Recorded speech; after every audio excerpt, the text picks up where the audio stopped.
Hey everyone, have you wondered how small labs and research ideas turned into life saving medicines, eco friendly fuels, and even smarter crops? That's the magic of biotech startups. In today's video, we will explore that what biotech startups are and why they are so important, and some exciting examples that will shape our future.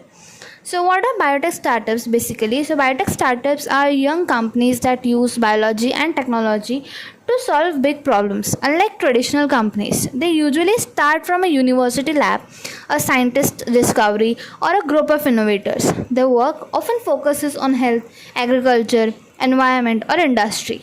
So, let's look at some exciting areas where biotech startups are making a difference. First is healthcare.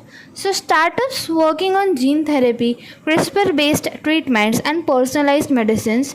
So, for example, Moderna, which was started as a biotech startup before becoming a leader in mRNA vaccines. Second is agriculture. So, some startups are engineered crops can resist droughts or pests, while others are developing microbial fertilizers as eco friendly alternatives to chemicals.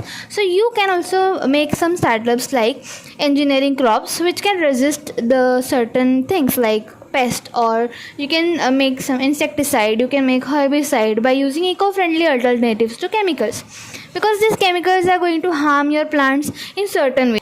Third is environment and energy. So companies are creating biofuels, plastic eating bacteria, and waste to energy technologies to tackle pollution and climate change. So you can think of an idea which or you can create a biofuel.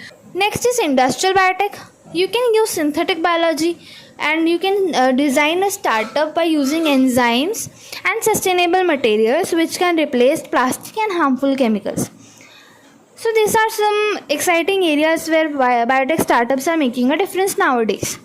Why is biotech startup mattering nowadays? Because these startups may look small, but their impact is very huge. They drive innovation in healthcare, and they provide sustainable solutions for food and energy, to create jobs and to transform academic research into real world product. Of course, it is not easy, but biotech startups face high research costs, strict regulatory approvals, and constant challenges of securing funding. So they need a strong team that combines science and business skills to survive and grow. So next time when you hear about a new medicine or a breakthrough in farming or an eco-friendly plastic alternative, it might just be the work of a biotech startup. If you enjoyed this video, don't forget to hit like, share it with your friends, and subscribe for new and more easy science explanations. Okay, bye.